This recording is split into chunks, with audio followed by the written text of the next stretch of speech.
how is everyone? I hope you're all well. So look, there's a lot of things moving about at the moment, but before we get straight into the meat and potatoes, we're going to do a bit of housekeeping, and that is we're going to speak about the fact that Bryan Kohberger has a new defence co-counsel. Now, I've got some notes here because I am getting old and my memory isn't what it used to be. So the person in question is Eliza Masseth, and she is renowned as being one of the best defence attorneys in the state. And she has quite famously overturned some cases previously, and they have led to the exoneration of people in cases where they have been wrongfully convicted. I believe one of them was following a TV program that was depicting the story of someone's, their journey, and she got hold of it like a dog with a bone and turned that over. But it's interesting. It's interesting when you think that Bryan Kohberger and his family, as far as we know, they're not wealthy, they're not sort of affluent, but they are getting people with this kind of power involved with their cases. Now, look, what I am going to say is, look, someone like Masseth, who is kind of up and coming, well, I say up and coming, she's got a long path ahead of her where she could become the best and one of perhaps the best in the whole of the United States. That's what my aspirations would be, because I like to shoot for the moon. If you miss, what's the worst that can happen? You can fall amongst the stars. You learn everything on this channel, even famous phrases and stuff.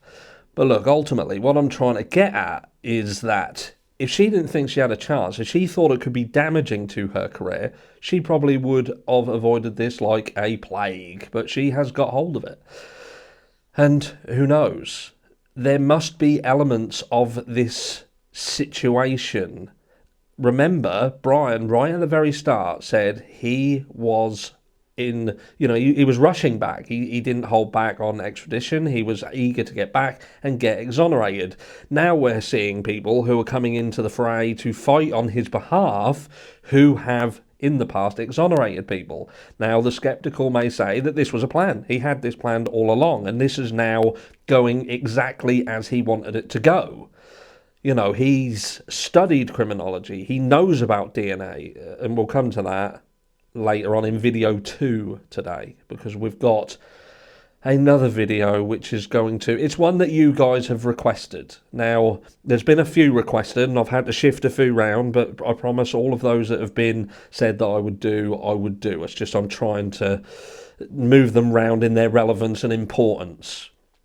So later on we're going to be going through the journey of how they managed to get hold of Kohberger. But look, I digress.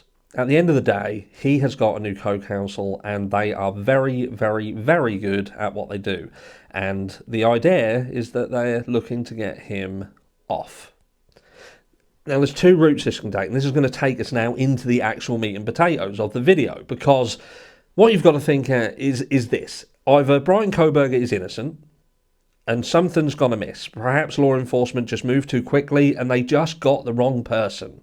Perhaps they did it completely unintentionally because someone else pointed the finger, loaded the gun, and the rest is history. But you've then got to think, if he's innocent, then someone else is guilty. Now, it could be that he planned all this. He's guilty as the day is long, and the rest is history. But we've got a long way to go. But if he's innocent, or if he is part of a bigger machine and he is but a cog in that machine, then there are other cogs. And who are these other cogs? Now, we are looking at two people. They seem to be the ones in the limelight at the moment, and that is this Emma, her surname evades me, Emma Bailey, and this guy who she is all over like a rash, and this is Demetrius. Now, Demetrius is a nasty piece of work. Now, what I will say is this video isn't going to contain all of the video clips and the segments that that back up my story, because there is another channel that done this perfectly, and he did it while he had a really bad back, and I want him to get the credit for it. So after this video, not now, don't stitch me up, but after this video, head over to JB Gunner. The link is in the description of this video, and he will basically wrap this up in a nice bow for everybody. But look, who's Emma? Emma, first of all, would appear to be friends with Maddie's ex-roommate. That's where kind of the link comes in. And it would appear that there is footage that shows Emma during one of the notorious parties at 1122 King Road. She's caught on a dash cam or a chest cam, whatever it is, and there is footage that people will perhaps try and argue. I am 99.999995% sure that that is her. And not only that, but the girl that's with her in the footage is the same as the person at the house. That's it. That, to me, and like I say, go and check that footage out. JB Gunner, go and have a look, and I'm sure that you will conclude the same.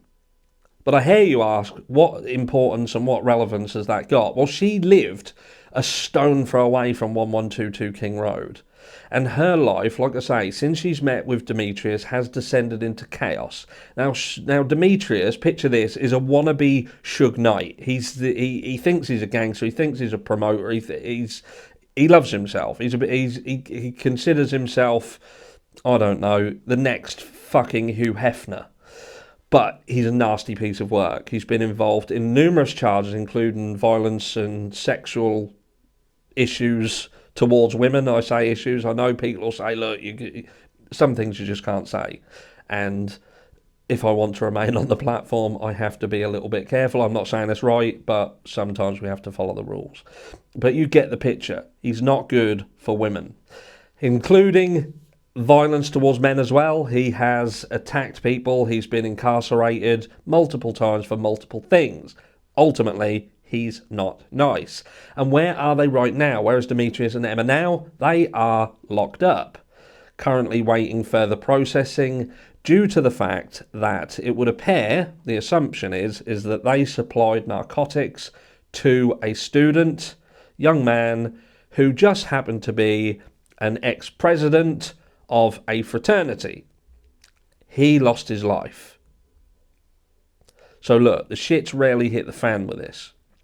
And like I say, all of this is further shown better in more detail over on JB Gunner.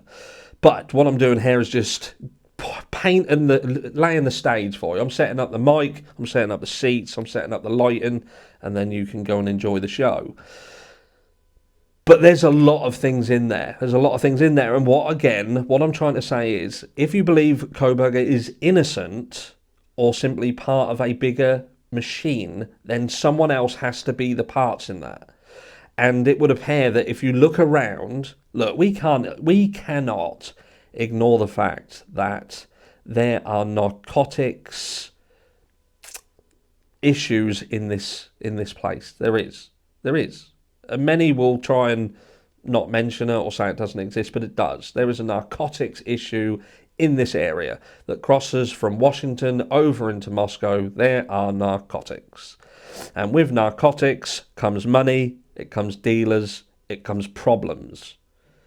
Even if there is somebody who thinks that a house is a stash house, there is a potential that, who knows, someone could look to rob said stash house, whether it be of the money, whether it be of the drugs. It happens. Now, if Emma has been to a party here and she feels that there could be money, there could be drugs there, whatever, and she's hooked up with a man who is willing to strangle people to death or attempt to attack women and to eventually go on to be involved in someone's death, then isn't it something that could be considered that perhaps this was a robbery that went wrong? Something happened, something went wrong, and perhaps the 8 hours where we see a delay in calling 911 is to try and get the story straight. We cannot say that we are a stash house. We cannot say we have money and narcotics here and our friends were murdered because of that. We have to do something. We have to do something. And it took that long to conclude how to do it. Now, like I say, Bryan Kohberger, he himself has a history with narcotics, and for him, it's, like I've said before, it's the lesser of the two evils. If you can connect him somehow to drugs and this building, but not necessarily the crime itself, and that could explain how perhaps his DNA or the knife sheath come into play, we do not know. And look, I'd be reaching if I tried to speculate any further. But what I'm saying is, if he didn't do it, someone else did. If there was more people involved, who are the other people involved, and what went wrong? But the biggest question of all, which nobody can seem to answer at the moment, which you have to then contemplate things like this, is why this house? Why these people? For those of you who think that Bryan still was sacked prior to these murders happening and have overlooked the fact that during the search of his apartment they found the keys to his fucking office, why would they have let him keep his keys to his office if he was sacked? Why would his computers and stuff have been there if he had no intention of going back? But anyway, I digress again. What I'm trying to get at is, look, if you believe that, if you believe he was sacked, it was a straw that broke the camel's back and he went nuts, he just flipped out, lost his shit, then why didn't he take out the retribution that he felt necessary on the place that he would have had the problem with, Washington State University? We see that Bryan Kohberger, he had no problem doing it. He held people up in his room with firing guns everywhere.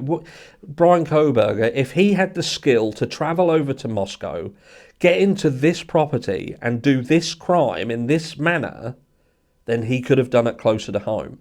And if he'd have got caught there, he'd have been in a better position than he is now. So it doesn't make sense anyway, because Washington State doesn't have the death penalty, whereas Moscow does. Look, let me know down below what you think. Are we pissing into the wind with this, or is there something? But facts remain, he's got quite an army behind him now, and it's going to be interesting to see how this plays out. I'll catch you all in the next one.